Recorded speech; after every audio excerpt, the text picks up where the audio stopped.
Once the sections have been sewn together and the page edges gilded, the book block is rounded and backed.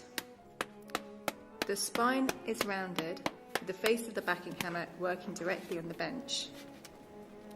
A layer of glue, which has already been applied to the spine, ensures that the sections don't slide against each other while the book is being worked on. The book block is placed in the backing machine so that the spine is a board thickness proud of the press edges.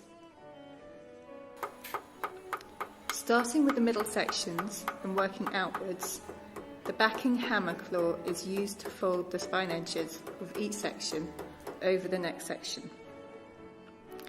The outer sections fold over the press edges to create a joint for the thickness of the boards.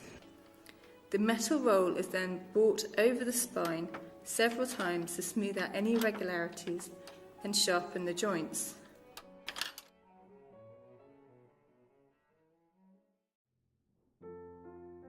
The boards are measured so that they will lie a little beyond the page edges in order to give the edges some protection. They are cut to size on a board chopper.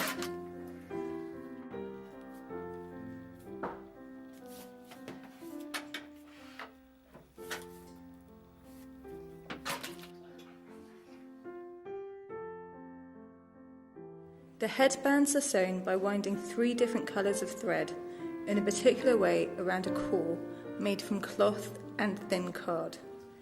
The thread is sewn or tied down into some of the sections in order to attach the headband to the spine of the book. The excess core is trimmed at an angle from the edge of the headband to the edge of the spine.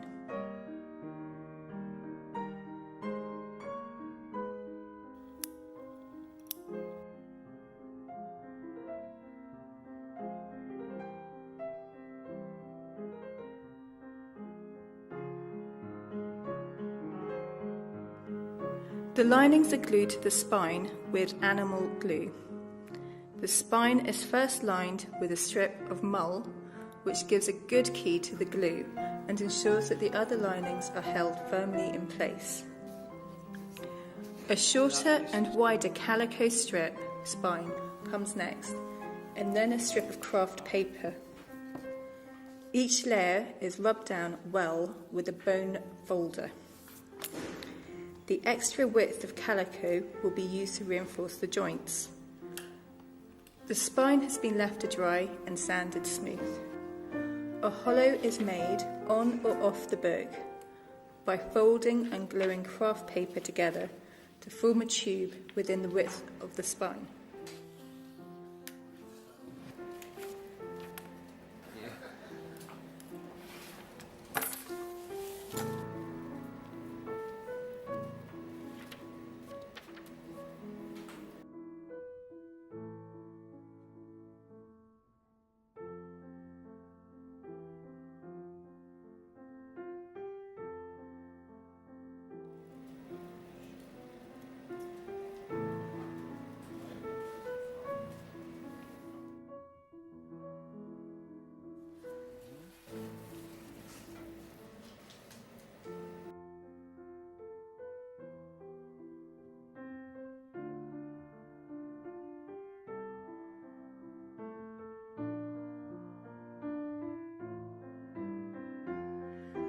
The spine is divided so that the 5 bands will be equal distance apart from each other and the head of the spine, but the tail panel will be 1/3 larger than the others.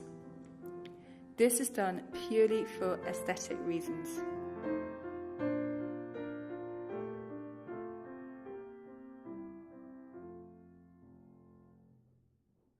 Bands are then trimmed.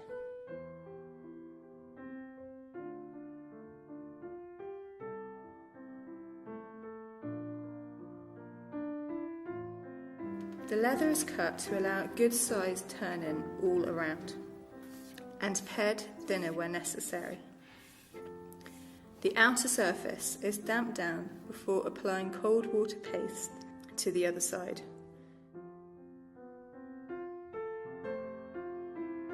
The leather is wrapped around the book and worked onto the spine. It is worked firmly over the bands with a band stick. The boards can be repositioned if necessary at this stage. The book is opened up and the corners of the leather are cut away with shallow 45 degrees cut just over a board's thickness away from the book boards. The leather at the tip is then pared very thinly using a knife so that it can be mitered neatly around the corners. The leather is turned in over the boards and down the joints, and the head caps are formed with a bone folder.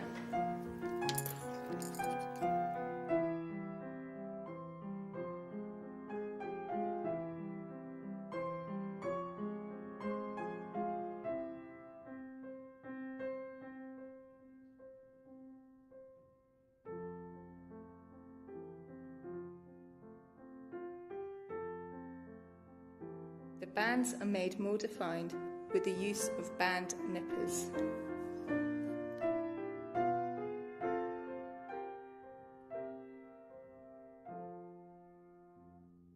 The books are decorated with gold leaf.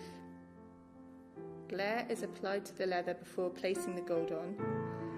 A heated brass tool activates the glare underneath, permanently attaching a pattern of gold to the leather.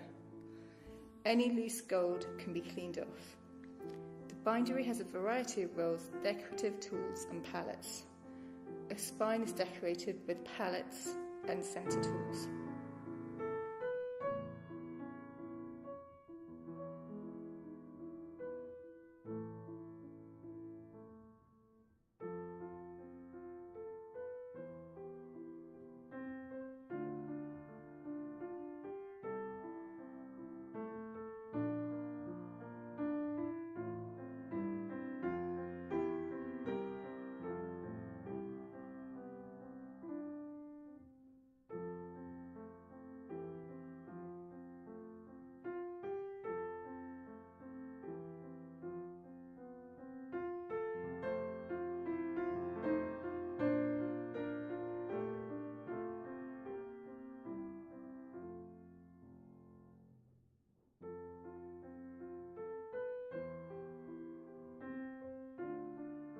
Lead lettering slugs are made up for each individual title with the intertype machine. Once the titling is done, the lead is melted down again for the next book. This machine came from the Zanesdorf bindery and, as far as we know, is the only one left of its type in the London area. The lead slugs are placed in type holders.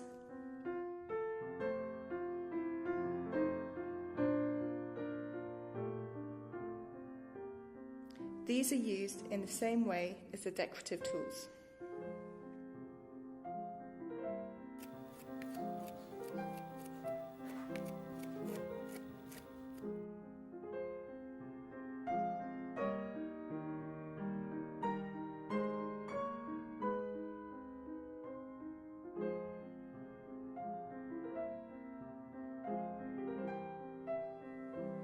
This is the last process to be done in order to complete the binding of a book.